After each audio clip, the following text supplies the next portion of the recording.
이런 폭락장이 상당히 좀 고마웠던 것 같아요. 무슨 의미냐면은 네, 안녕하세요. 중수투자자입니다. 오늘은 10월 19일이고요. 이번 영상은 5G 지금이라도 투자해야 되는 이유라는 제목이랑 제가 이제 4월 달부터 영상을 좀 찍기 시작했는데 그때 이후로 그 저의 포트폴리오 수익률 변화에 대해서 한번 쭉 살펴보는 그런 시간을 갖고 제가 이제까지 수익률이 가장 좋은 종목, 수익금이 가장 좋은 종목에 대해서 마지막 부분에서 좀 말씀을 드리도록 하겠습니다. 이제 10월 달이니까 2019년도 거의 이제 막바지에 좀 이르렀잖아요. 그래서 1년 동안 제가 어떤 매매를 했고 수익률 계좌들이 어떻게 좀 변화했는지 한번 살펴보고 싶었어요. 그래서 지금 2019년 7월 달에 포트폴리오를 처음으로 공개를 했네요.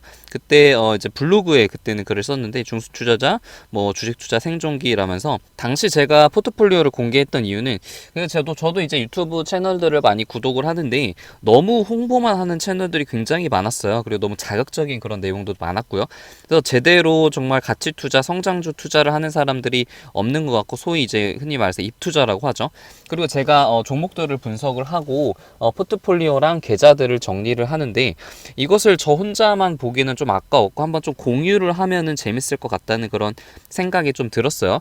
그래서 무슨 마치 뭐 매매법 이러면서 이 매매법대로만 하면은 누구나 큰 수익을 낼 것처럼 홍보를 하는 사람들이 많았는데 그런 기법들이 모두 좀 크게 이제 적용이 되지 않는 허구라는 사실을 말을 해주고 싶었고 정말로 다른 직장을 가지고 있는 그런 개인 투자자가 어떻게 매매를 하고 어떤 그런 감정과 고통의 시간과 그리고 기쁨의 시간들을 겪는지 그런 거에 대해서 정말 생생히 좀 말씀을 해드리고 싶은 그런 생각이 있었습니다. 무엇보다도 그런 기법들보다 정말 기업을 분석을 하고 산업을 분석을 해서 뚝심 있게 종목을 가지고 가는 것이 정말 수익을 내는 가장 빠른 방법이라는 것을 꼭 보여드리고 싶었어요. 7월 5일자 포트폴리오인데 이제 지금도 가지고 있는 뭐 이노아리스라든가 다산네트웍스, 현대엘리베이터, 야스 선시스템 뭐 이런 종목들도 있고 그 당시 이제 매도했던 뭐 호텔신라, 해성옵틱스 뭐 이런 종목들도 좀 다양하게 있었던 것 같아요. 당시는 오이솔루션이 가장 수익률이 좀 좋았던 것 같은데 이때 이제 집중적으로 매수를 해가지고 단기간에 좀 많이 올라서 14% 정도 수익권에 있었던 시기였고요. 근데 뭐 결론적으로 말씀을 드리자면 오이솔루션은 상승을 했다가 한 20% 정도까지 상승을 했던 것 같아요. 근데 여기서 이제 많이 하락을 해가지고 8%에서 익절을 했었던 종목이죠. 오이솔루션은. 그리고 KMW는 이 당시 이제 새로 신규로 매수를 했어요. 그러니까 오이솔루션 같은 경우는 그 전부터 쭉 매수를 했고 KMW는 조금 늦게 신규 매수를 해가지고 이때는 이제 수익률이 한 2.6% 정도였습니다. 현재는 한 20% 정도로 이제 계속 가지고 있는 종목 중에 하나죠. 좀 비록 늦게 매수를 하기는 했지만 뭐 이런 데에 산 사람들에 비해서는 훨씬 늦게 매수를 한 거죠. 제가 종목을 보는 그런 능력이 아직은 좀 부족하고 그런 선견 지명이 아직은 좀 부족하기 때문에 이럴 때는 매수하지 못했지만 아무튼 여기서 더 이제 상승할 거라고 생각을 하고 이때 처음 매수를 했고 늦었다고 생각할 때가 가장 빨랐던 시기였던 것 같아요. 그 밖에도 이제 RFHIC가 한 수익률이 10% 구간이었고 지금보다 조금 더 좋네요. 서진 시스템이 13% 수익이었고 다산네트웍스 마이너스 6%, 현대엘리베이터 3%. 뭐 지금이랑 비슷한 수익률 종목도 있고 수익률이 좀 많이 다른 종목도 있는데 그 당시 시장이 650, 670이었으니까 앞으로 이제 어떤 상황이 벌어질지 정말 꿈에도 몰랐던 시기였습니다. 뭐 이때까지만 해도 약간은 여기 지지선이 크게 있기 때문에 지지선에서 쌍바닥을 찍고 반등을 하지 않을까 하는 그런 좀 낙관적인 희망을 가졌었던 것 같아요. 그리고 이제 8월 2일 중간 단계의 수익률을 보면은 뭐 종목은 크게 바뀌지 않았던 것 같아요. 이노와리스 마이너스 1%, KMW는 플러스 11%로 좀 많이 좋아졌죠. 오이솔루션 비슷했고 다산네트웍스가 그 중간에 굉장히 그 CB 발행 때문에 마이너스 21%까지 크게 하락을 했던 그런 순간이었습니다. 이 8월 2일이 언제냐면은 이게 지금 7% 지수가 7% 빠지고 지수가 마이너스 5% 빠졌던 날인데 그날 바로 직전이 8월 2일이에요. 대폭락 바로 전날이었고 이 당시는 설마 이렇게까지 많이 빠지겠어라고 전혀 꿈에도 상상하지 못했던 시기죠. 몇 달 전이 그렇게 오래되지도 않았어요. 지수가 마이너스 7% 빠진 적이 실감이 좀 나시나요? 지금 같은 경우에 뭐 7% 빠진다고 하면 상상도 좀 못하겠지만, 아무튼 저희는 그런 대폭락장을 또 견디면서 지금까지 좀 와 있습니다. 좀 자부심을 느껴도 될 것 같아요. 그래서 이노와이리스가 이때부터 이제 계속 매수를 해서 마이너스 1%. 그러니까 지금 수익률에 비하면 굉장히 좀 미미하죠. 그래서 계속 좀 가지고 있어야 하나 그런 생각이 들었던 것도 사실은 좀 의구심도 들긴 했었는데, 아무튼 계속 팔거나 그러지 않고 계속 가지고 있었고, 서진 시스템이 제가 이때가 수익률이 한 10%가 좀 넘었는데 계속 며칠 동안 하락을 하면서 저에게 조금 힘든 마이너스 3%, 그러니까 양전에서 플러스에서 마이너스로 가는 게 사실은 개인 투자자 입장에서는 가장 힘들잖아요. 그래서 이 당시에는 좀 서진 시스템이 속을 썩였던 것 같고, 사실 가장 속을 썩였던 거는 다산 네트워크스였죠. 이때도 그냥 한 평단가였는데 이때 엄청나게 크게 하락을 하면서 마이너스 28%까지 갔던 것 같아요. 근데 여기서 조금 추매를 하고 여기서 상승을 해가지고 마이너스 21%까지 좀 복구를 한 것 같은데, 뭐 그래도 여전히 마이너스는 좀 크죠. 그리고 대막에 이제 8월 5일 지수가 마이너스 7% 5% 빠지고 난 다음에 반등을 약간 했습니다. 540까지 찍고 지금 590까지 지수가 좀 반등을 했었던 시기였고요. 그 당시에 수익률이 KMW가 15%니까 그 8월 2일이 11%에서 15%, 오히려 수익률이 훨씬 더 좀 좋아졌어요. 시장 대비해서.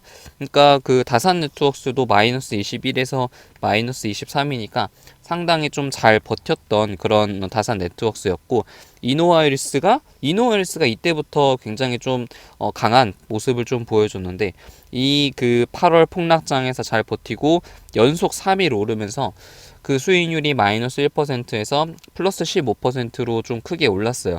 굉장히 제 스스로도 좀 놀랬고, 왜냐면 비중이 가장 많은 종목 중에 하나였기 때문에 이때가 거의 제 기억에는 마이너스 10%까지 떨어졌었던 그런 시간이었거든요. 그래서 뭐 예약 주문으로 만약에 매도 그런 주문들을 걸었었더라면은 그 손절들이 많이 나올 수 있는 그런 상황이었는데, 지금 저는 종목이랑 이제 산업을 보기 때문에 그런 예약 매매 같은 것은 하지는 않고 있습니다.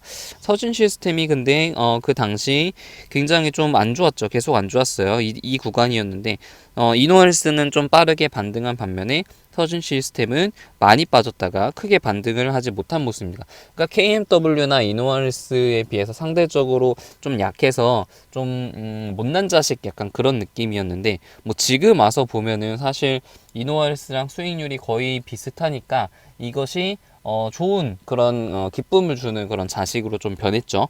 그래서 이거를 보고 있으면은 잠시 이제 마이너스 수익률이더라도 그렇게 너무 걱정하고 조급해 할 필요가 없다는 생각을 다시 한번 좀 들게 돼요.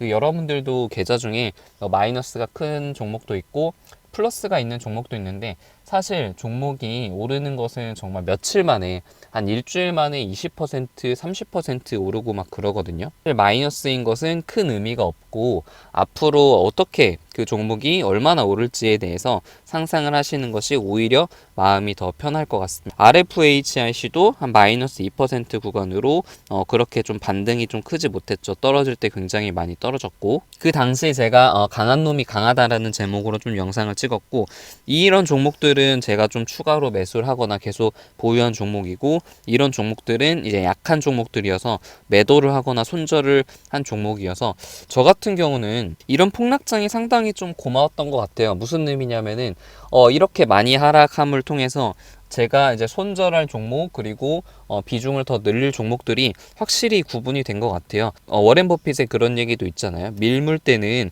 아무도 옷을 벗고 있는 사람이 누군지 모르다가 썰물 때야 그 정말 가치 있는 주식들, 가치가 없는 주식들이 드러난다, 뭐 그런 얘기가 있잖아요. 이 비유가 정확한지 모르겠는데 아무튼 그런 느낌이었던 것 같아요. 정말 좋은 주식들이 옥석이 가려지는 그런 시간이죠. 그런 시간들을 잘 견뎌내고 괜찮은 종목들로 포트폴리오를 좀 잘 구성을 했던 것 같습니다. 8월 30일은 지수가 좀 나름 반등을 해가지고 지금 40선 대비해서 한 600까지 600 넘게 올랐다가 조정을 받고도 지금 좀 올랐죠. 그래서 이 당시부터는 제가 좀 공격까지는 아니지만 굉장히 좀 분할 매수를 좀 적극적으로 말씀을 좀 드렸던 것 같고, 제 자신도 제 스스로도 좀 분할 매수를 계속 했던 것 같아요. 좋은 종목들에 대해서. 그래서 수익률을 좀 전반적으로 보자면은 그 당시 KMW가 한 플러스 38%, 그러니까 처음에는 한 플러스 한 2%에서 38%로 가장 이 당시에 수익률이 좋았던 종목이었고, 다산 네트워크스는 계속 비슷했죠. 마이너스 21, 마이너스 20. 이노와일스가 굉장히 마이너스 1%에서 플러스 23%까지 굉장히 드라마틱한 모습을 좀 보여줬습니다. 그래서 이 당시 저의 계좌 전체 수익률을 좀 견인했던, 혼자 이제 하드 캐리를 했죠. 그리고 서진 시스템도 지금이야 좀 많이 양전을 했지만 이 당시로는 마이너스 8%여서 좀 속썩이는 아이였고, RF도 이제 플러스 12%. 당시에 이제 헬릭 스미스를 제가 매수를 본격적으로 시작했던 것 같은데, 그 당시 이제 플러스 1%였네요. 지금은 뭐 마이너스 31%지만, 그리고 G3 BNT도 플러스 4%, 지금이 한 플러스 10%니까 이때부터 이제 잘 매수를 했던 것 같고, 뭐 야스라든가 뭐 텔레치스 이런 종목들은 지금도 이제 가지고 있는 종목 같아요. 그래서 저의 전체적인 그 계좌를 보면은 8월달 그런 폭락장 이후에 포트폴리오를 쭉 한번 리뉴얼을 좀 하고, 그리고 그 이후에 뭐 LGU 플러스라든가 SOL 같은 그런 몇 개의 종목 빼고는 이 종목들이 그냥 쭉 갔던 것 같습니다. 그래서 포트폴리오 변화라든가 매매를 그렇게 자주 하진 않아요. 제가 어제도 이제 단타랑 중장기 투자에 대해서 말씀을 드렸지만, 그렇게 매매를 자주 하는 것이 좀 좋은 습관은 아닌 것 같아요. 지금 현재 수익률에 대해서 좀 말씀을 드릴 건데, 이건 이제 두 번째 영상으로 말씀을 드리도록 하겠습니다. 31%지만, 그리고 G3 BNT도 플러스 4%, 지금이 한 플러스 10%지만, 그리고 G3 BNT도 플러스 4%. 지금이 한 플러스 10%니까 이때부터 이제 잘 매수를 했던 것 같고, 제 자신도 제 스스로도 좀 분할 매수를 계속 했던 것 같아요. 지금은 뭐 마이너스 31%지만, 그리고 G3 BNT도 플러스 4%, 지금이 한 플러스 10%니까 이때부터 이제 잘 매수를 했던 것 같고, 뭐 야스라든가 뭐 텔레치스 이런 종목들은 지금도 이제 가지고 있는 종목 같아요. 그래서 저의 전체적인 그 계좌를 보면은 8월달 그런 폭락장 이후에 포트폴리오를 쭉 한번 리뉴얼을 좀 하고, 그리고 그 이후에 뭐 LGU 플러스라든가 SOL 같은 그런 몇 개의 종목 빼고는 이 종목들이 그냥 쭉 갔던 것 같습니다. 그래서 포트폴리오 변화라든가 매매를 그렇게 자주 하진 않아요. 제가 어제도 이제 단타랑 중장기 투자에 대해서 말씀을 드렸지만, 그렇게 매매를 자주 하는 것이 좀 좋은 습관은 아닌 것 같아요. 지금 현재 수익률에 대해서 좀 말씀을 드릴 건데, 이건 이제 두 번째 영상으로 말씀을 드리도록 하겠습니다.